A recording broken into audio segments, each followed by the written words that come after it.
ನಾನು ಈ ಪದ ಯಾಕೆ ಬಳಸ್ತಾ ಇದ್ದೀನಿ ಅಂತಂದರೆ there is no security in Karnataka. ಸುರಕ್ಷೆ ಅನ್ನೋದು ಬರೀ ರಾಜಕಾರಣಿಗಳಿಗೆ, ಅಧಿಕಾರಿಗಳಿಗೆ, ಯಾಕಂದರೆ ಹಿಂದೆ ಮುಂದೆ ಪೊಲೀಸರು ಹಾಕೊಂಡು ಓಡಾಡ್ತಾರೆ. ಜನರಿಗೆ ಯಾವುದೇ ರೀತಿಯ ಸುರಕ್ಷತೆ ಅನ್ನೋದು ಇಲ್ಲ. ಜನರಿಗೆ ಒಂದು ಭರವಸೆ ಅನ್ನೋದಿಲ್ಲ. ಪ್ರತಿದಿನ ಬೆಳಗ್ಗೆ ಆದರೆ ಬೆಲೆ ಏರಿಕೆ, ಅಲ್ಲಿ ಕೊಲೆ ಆಯಿತು, ಇಲ್ಲಿ ಕೊಲೆ ಆಯಿತು, there no law and order problem. ಆಮೇಲೆ ಎಲ್ಲದಕ್ಕಿಂತ ಹೆಚ್ಚಾಗಿ ನಾವು ದುಡ್ತಾ ಇರೋವಂಥ ಸಂಪಾದನೆ ಏನಿದೆ ಅದು 30 ದಿವಸದ ಸಂಪಾದನೆ ಇವತ್ತು 1 ದಿವಸ, 2 ದಿವಸ, 3 ದಿವಸಕ್ಕೂ ಖಾಲಿ ಆಗ್ತಾ ಇದೆ. ಜನರ ಜೇಬಲ್ಲಿ ದುಡ್ಡಿಲ್ಲ, ಜನರ ಬ್ಯಾಂಕಲ್ಲಿ ದುಡ್ಡಿಲ್ಲ, ಸಾಲ ಇದೆ ಅವ್ರ ಹತ್ರ.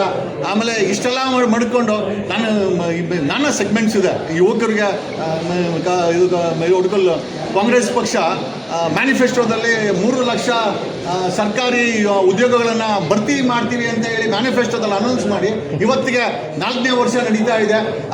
ಅಲ್ಲಿ ಧಾರವಾಡದಲ್ಲಿ ಹುಡುಗರು ಸರ್ಕಾರಿ ಕೆಲಸ ಬೇಕು ಅಂತ ಅಲ್ಲಿ ಏನೋ ಪ್ರೊಟೆಸ್ಟ್ ಮುಷ್ಕರ ಮಾಡಿದ್ರೆ ಅಲ್ಲಿರೋ ಕಮಿಷನರ್ ಶಶಿಗೆ ಅಲ್ಲಿ ಚೆನ್ನಾಗಿ ಲಾಠಿ ಹೊಡೆದು ಕಳಿಸ್ತಾರೆ. ಈ ರೀತಿ ಸುಳ್ಳು ಭರವಸೆಗಳನ್ನು ಕೊಟ್ಟು ಸುಳ್ಳನ್ನು ಹೇಳ್ಕೊಂಡು ಇವತ್ತು 3 ಪಕ್ಷದ ರಾಜಕಾರಣಿಗಳು ಸಾವಿರಾರು ಕೋಟಿ ಆಸ್ತಿ ಮಾಡ್ಕೊಂಡಿದ್ದಾರೆ. ಜನರ ಜೇಬಲ್ ದುಡ್ಡಿಲ್ಲ, ಜನರು ಆರ್ಥಿಕವಾಗಿ ಕುಗ್ಗೋಗಿದ್ದಾರೆ. ಓದಲಿಕ್ಕೆ ನಮ್ಮ ಕರ್ನಾಟಕದಲ್ಲಿ ಸರ್ಕಾರದ 45,000 ಶಾಲೆಗಳಿದೆ. 45,000 ಶಾಲೆಗಳು ಸಹ ಶಿಥಿಲಗೊಂಡಿದೆ, ಬೀಳೋ ಪರಿಸ್ಥಿತಿಯಲ್ಲಿದೆ. ಶಾಲೆಗಳಲ್ಲಿ ಮಕ್ಕಳು ಓದಕ್ಕಾಗಿದ್ದಾರೆ, ಶೌಚಾಲಯಗಳಿಲ್ಲ, ಜಾಗ ಇಲ್ಲ, ಸೋರ್ತಾ ಇರುವಂಥ ಶಾಲೆಗಳು 2 ಇದ್ರೂ ಕೂಡ ಮೇಷ್ಟ್ರುಗಳಿಲ್ಲ.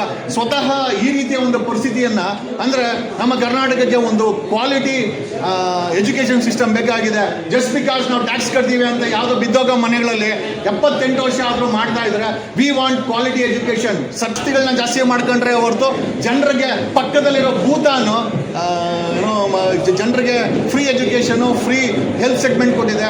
ನಮ್ಮ ದೇಶದಲ್ಲಿ 78 ವರ್ಷ ಆದರೂ ಕೂಡ ಇವತ್ತು ನಾವು ಸರ್ಕಾರಿ ಆಸ್ಪತ್ರೆಗೆ ಹೋದರೆ ಅಲ್ಲಿ ಸರ್ಜನ್ ಇರೋಲ್ಲ, ಪ್ಯಾರಾಮೆಡಿಕಲ್ ಸ್ಟಾಫ್ಸ್ ಇರೋಲ್ಲ, ಅಲ್ಲಿ ಎಲ್ಲ ಇತ್ತು ಅಂದರೆ ಆಪರೇಷನ್ ಥಿಯೇಟರ್ ಇರೋಲ್ಲ, ಎಲ್ಲ ಇತ್ತು ಅಂದರೆ ಔಷಧಿಗಳಿರಲ್ಲ. ಇವನ್ ಕಿದ್ವಾಯ್ತು ಕೂಡ ನಾವು ಎಕ್ಸ್ಪೋಸ್ ಮಾಡಿ ತೋರಿಸಿದ್ವಿ.